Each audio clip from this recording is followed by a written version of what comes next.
Okay, so we just saw how strings can be used as sources of sound. The column of air resonating inside of a tube can also be used to produce sounds. Examples of this are wind instruments, like a trumpet or a trombone. It's the column of air inside, or the tube of air, the air inside this tube that is resonating to produce a sound wave.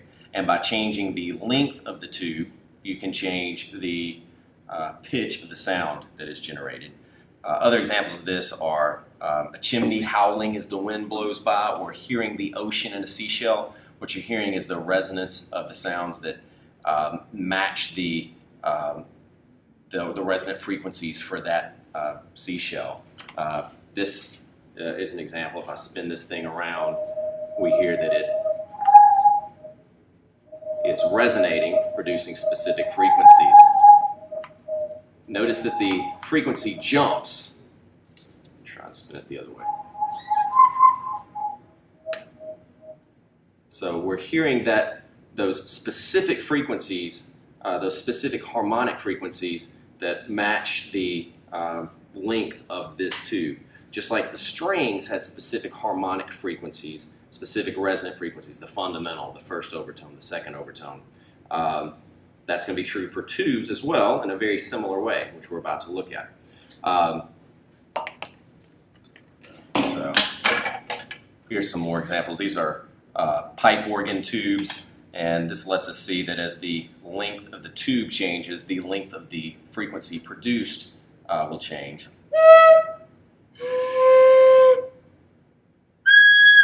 So shorter tube, higher frequency. All right.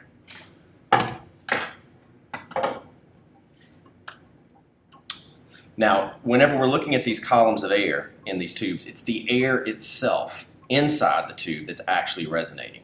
When we're looking at strings, it was the string that was resonating, in turn producing a sound wave. So we had two different mediums.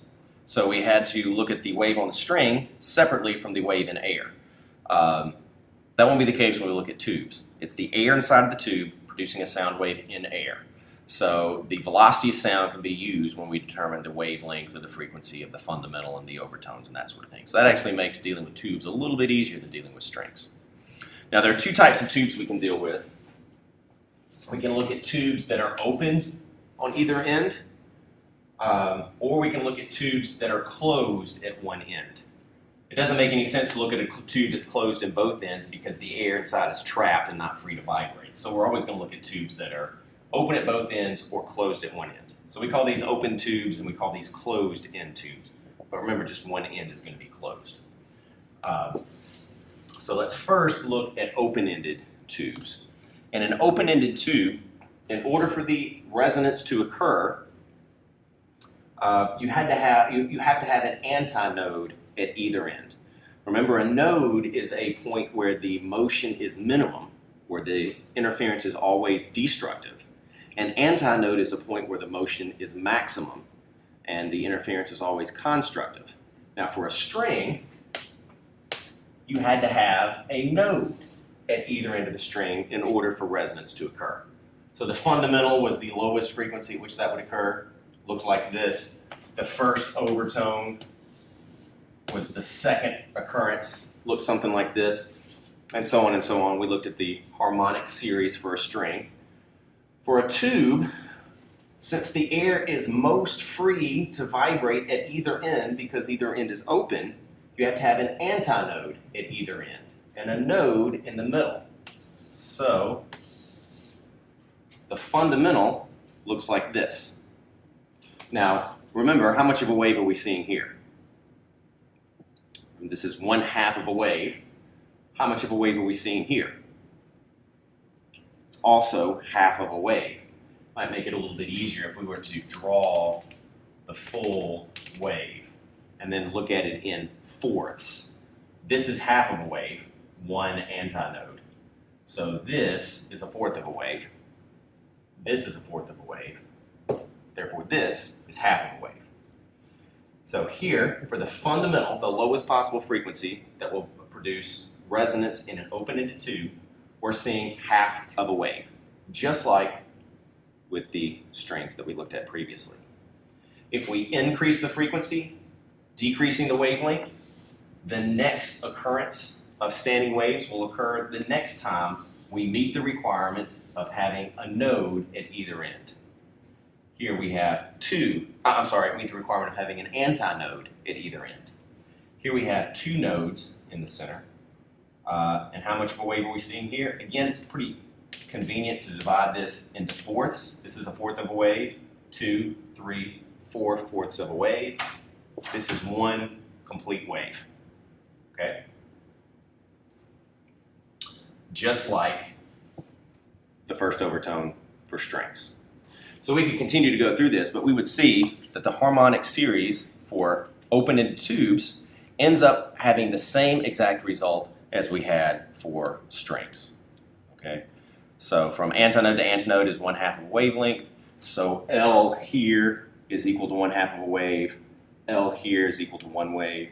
So the harmonic series for open-ended tubes ends up being exactly the same as the harmonic series that we had for strings. So those problems are approached in the same way. Closed-end tubes are a little bit different.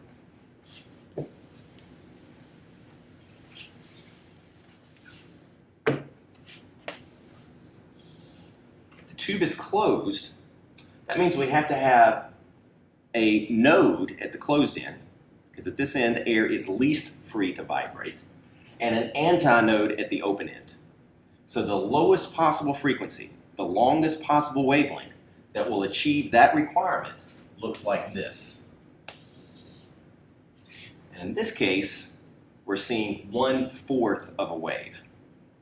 So here, L is equal to 1/4 lambda, or lambda is equal to 4 times L. The wavelength is equal to 4 times the length of the tube. Now if we then look at the second harmonic, increasing the frequency by a factor of 2, that would decrease the wavelength by a factor of 2. So this is the fundamental frequency, lowest possible frequency that will produce resonance. Now we're looking at the second harmonic. Remember, the fundamental is the first harmonic, so this is the second harmonic.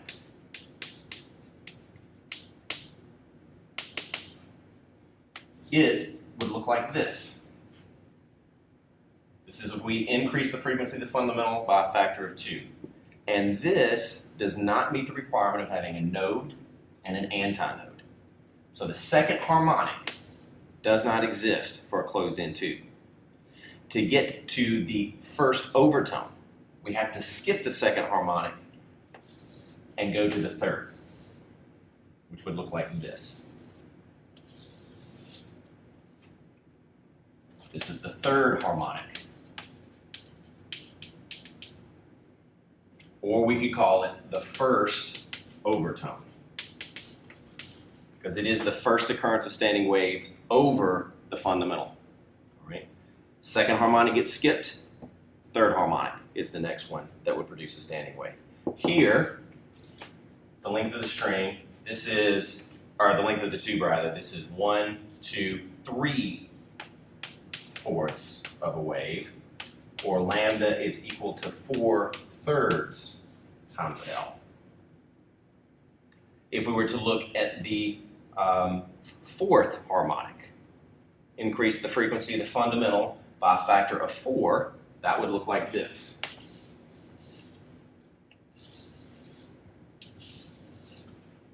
And again, this does not meet the requirement of having a node at the closed end and an antinode at the open end. So the fourth harmonic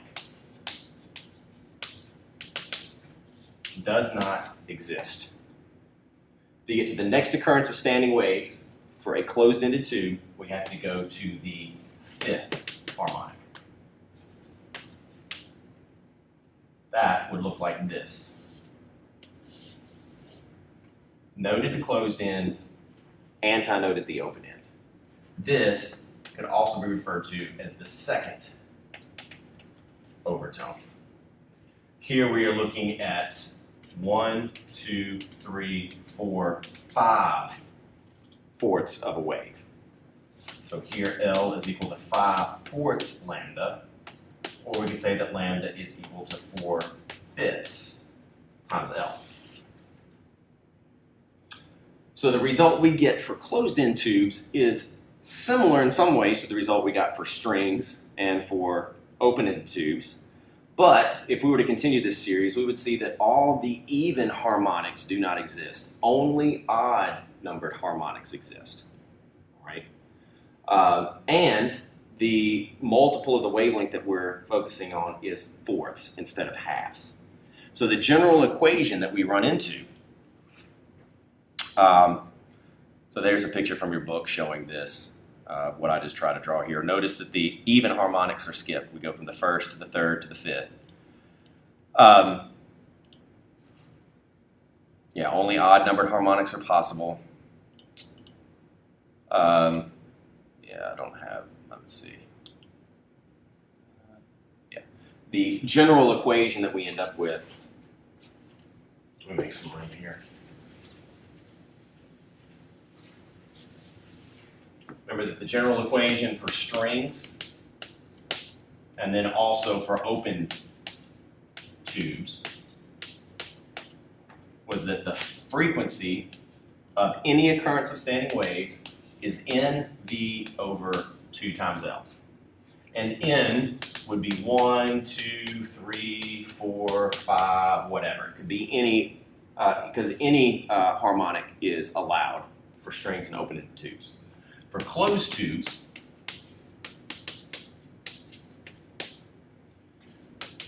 the result we get is NV over 4 times L, where N could be 1, 3, 5, 7, and so on. Only odd-numbered harmonics are possible. Okay. So the results look the same, but there are some key differences. Okay. All right, so let's use this to do some examples.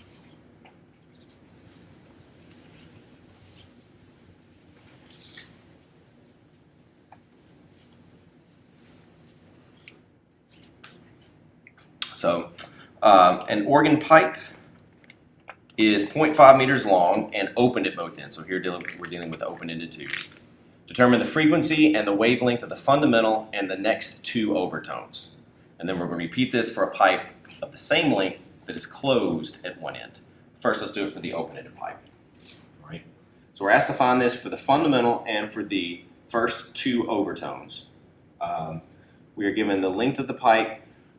Remember that since we're dealing with tubes, it's the air inside the tube that is resonating, so we know that the velocity of the waves is 343 meters per second. We're going to assume that this is taking place at room temperature.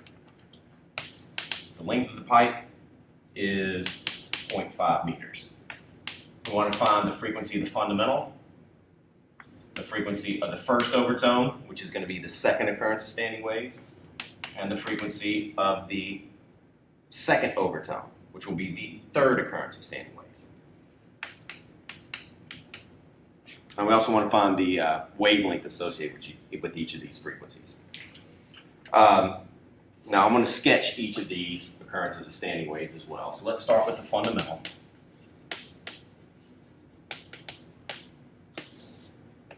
Fundamental looks like this. Right. The length of the string of the tube here is 1/2 of a wavelength. So the wavelength is 2 times the length of the tube. So that's 2 times L, 0.5, so that's 1 meter. The wavelength of the fundamental is 1 meter. Right? To find the frequency of the fundamental, we can use this equation. N for the fundamental is 1 times the velocity of the wave, which is 343, over 2 times 0.5. So that gives us 343 hertz. Okay. For the first overtone,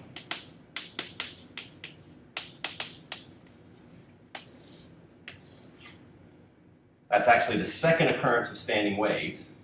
So we're going to have 2 nodes. That wave is going to look like this with an antinode at either end. Here, L is equal to lambda. This is 1 full wavelength. So the wavelength is 0.5 meters. That's all there is to it. Now to calculate the frequency of the first overtone, we could use this equation again. Replacing n with 2, since we're now looking at the second occurrence of standing waves. 2 times 343 over 2 times the length of the tube, which is 0.5, and that gives us 686 hertz. And that's the correct answer. Another way we could have gotten to this is to just look at the relationship between the fundamental and the higher harmonics. Fn is equal to n times F1. So the second harmonic is just 2 times the fundamental. So F2 is 2 times 343. That gives us the same exact answer. So there's more than one way to figure this out, more than one equation that we can use. They both give you the same answer. For the second overtone,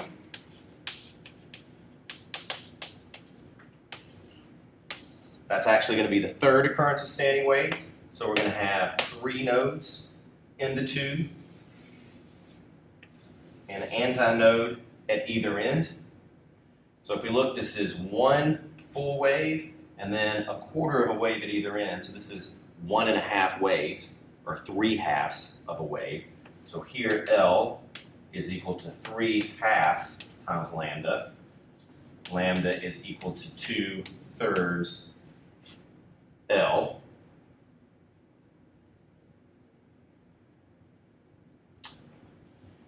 So the wavelength is 2/3 times 0.5. So the wavelength comes to 0.333 meters. The frequency then is just going to, well, we could plug back into this equation, plugging 3 in for n, or we could use this and just say 3 times the fundamental. That's the easiest, so that's what I'm going to do. So F3 is just 3 times 343. The frequency for this occurrence of standing waves is 1029 hertz.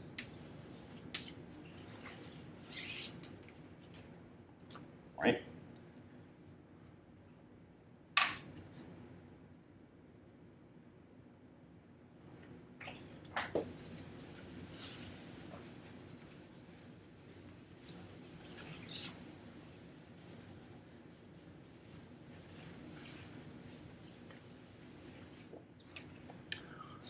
Okay, now let's rework the problem.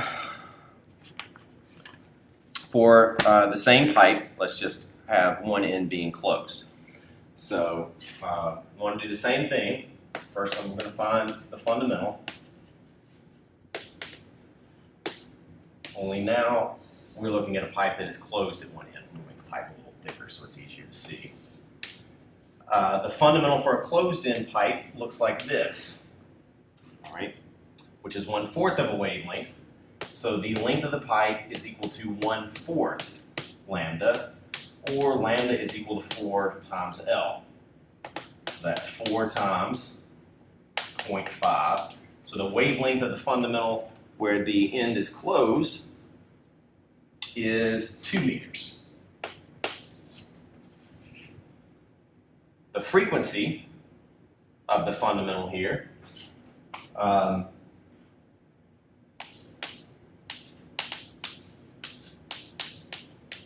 remember, since the end is closed, we use this version of the equation, NV over 4 times L. So that's going to be 1, since we're looking at the fundamental, the first occurrence of standing waves, times the velocity of the waves, which is 343, since we're looking at the velocity of the waves in air, because it's air inside of the tube, over 4 times the length of the tube, 0.5. That comes to 171.5 hertz. Notice that the fundamental frequency for a tube of the same length is significantly less, in fact half, of the fundamental frequency for a tube that was open at both ends. You can hear this for yourself if you get a cardboard tube, like a paper towel tube, and put it over your ear. The roaring that you hear is the resonance. You're hearing the resonant frequency. When you just listen to the paper towel tube, you're hearing it when it's opened at both ends. Now take your hand and cup one end so that you close one end. Now you're hearing closed end resonance. Right? You can hear a distinct drop in the frequency of that roaring that you hear when you close one end, and you're dealing with closed end resonance, as opposed to when both ends are open. Okay, so this is the fundamental. Let's continue this problem and find it for the first overtone. Remember that for closed-end tubes, we skip the even-numbered harmonics, so the first overtone is going to be the third harmonic. So N will be equal to 3. It's going to look like this. A note at the closed end and antinote at the open end. This is 1, 2, 3/4 of a wave. So L is 3/4 lambda. Lambda is equal to 4/3 times L. So that's going to be 4/3 times 0.5. So the wavelength here is 0.667 meters. The frequency of the first overtone, the third harmonic then, we could find by plugging back into this equation using an N of 3, or we can just say that F3 is equal to 3 times F1. 3 times 171.5. The frequency for the first overtone, in this case the third harmonic, is 514.5 hertz. For the second overtone, which will be the fifth harmonic, we skip the fourth, only odd numbered harmonics for closed-end tubes. That is going to look like this. Take a little bit longer. Here we're seeing 1 and a 4th wave. This is one complete wave from here to here. This is an extra 4th wave here at the end to get to the antinote. So here L is equal to 5/4 lambda, or we can say that the wavelength is equal to 4/5 times L. So that's 4/5 times the length, 0.5. That gives us 0.4 meters for the wavelength. And then finding the frequency for the fifth harmonic, which is the second overtone, we can just say 5 times the fundamental, and that gives us 857.5 hertz.